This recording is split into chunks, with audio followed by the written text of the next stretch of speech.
Preach the third angel's message. Avoid trivial topics. A morning talk given at Grimsby, England, September 12, 1886. However much we know of the Scriptures, it is important that we know still more. Let him that thinketh he standeth take heed lest he fall. 1 Corinthians 10:12. One man may think he understands the Scriptures and go out to present the truth, and yet he may be lacking on some points. We may get the heart and mind fixed upon something that has no special bearing upon the true point. A brother came to me and asked me what I thought about the salvation of infants, whether they would be saved. I said, "That does not concern you or me. There are points on which we must be careful not to mar present truth. All those who are to engage in the work of God must bind about their minds.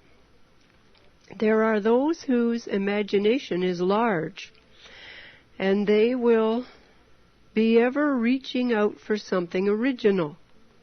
They will even fasten upon some word in a sermon, and think upon that until the whole truth is covered with mist.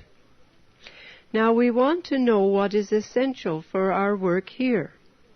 What is essential for our work now?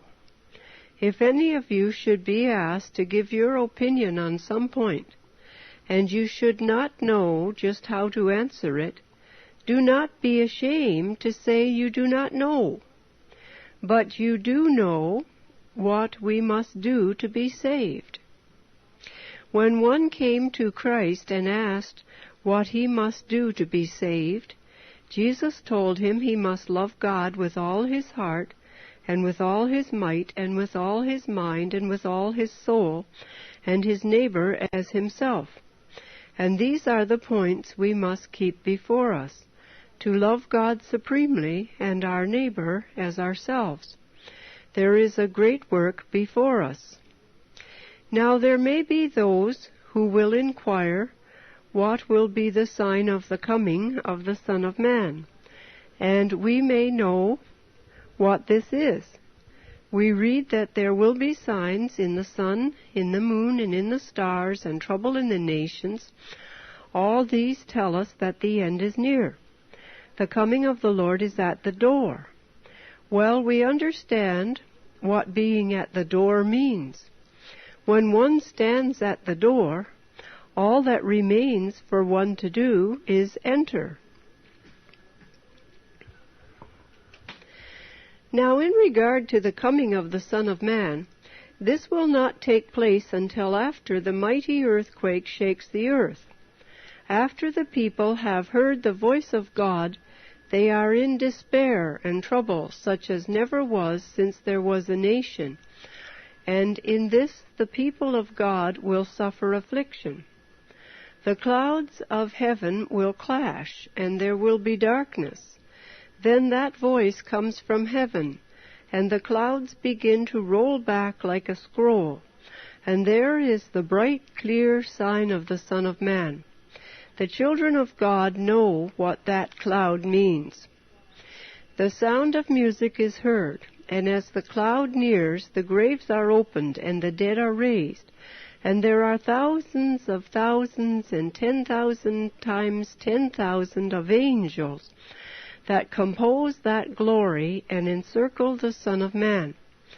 Those who have acted the most prominent part in the rejection and crucifixion of Christ come forth to see him as he is, and those who have rejected Christ come up and see the saints glorified.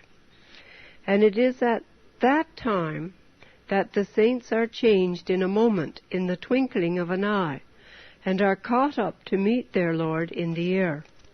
The very ones who place the purple robe upon him and put the crown of thorns upon his brow, and those who put the nails through his hands and feet, look upon him and bewail.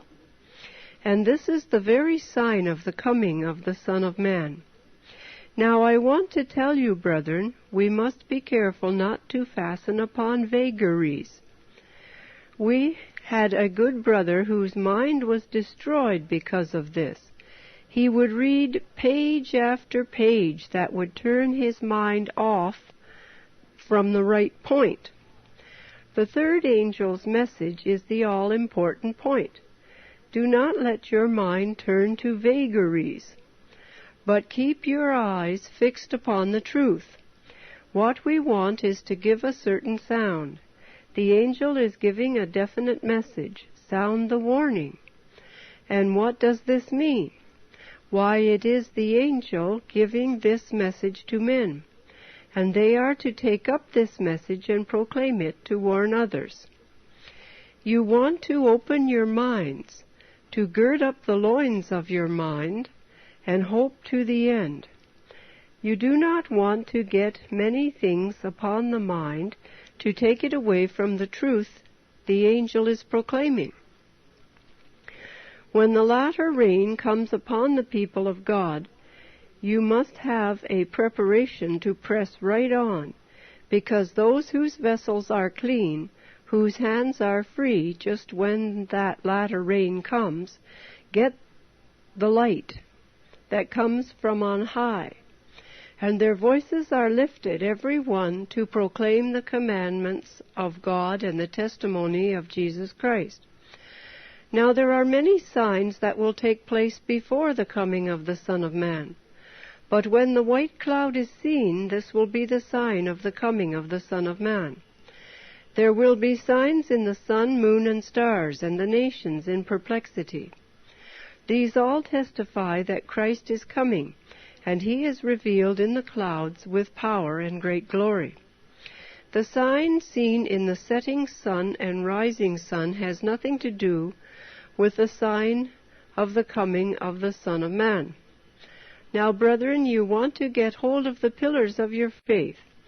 Here is Christ in the great antitypical Day of Atonement, and you must understand that you need a special preparation for the Day of Atonement. We want our sins taken away. We want to confess them, that they may go beforehand to judgment. Do not go away in discouragement, but believe that Christ is able to cleanse you from all unrighteousness. We must cease to sin, because sin is the transgression of the law. Put away sin, and then cling to the Mighty One, who is able to wash away every stain of sin. Now this is a work of humility at this time, and we must confess our sins and get nearer to God, so he can write pardon against our names. And be sure, when you go out to teach others, not to get your mind upon little things, but keep your mind upon the great work of God. For Satan will surely turn you off it if possible. Do not try to be original and get up something you have not heard your brethren speak of, for many have been shipwrecked in this way. Keep the mind upon the third angel's message. When you keep this before the minds of the people, they will see wisdom in it. But when you get a great many little trifling things before them, they become confused, just like the Jews. What we want to do is to get the truth before the people. Manuscript 81, 1886.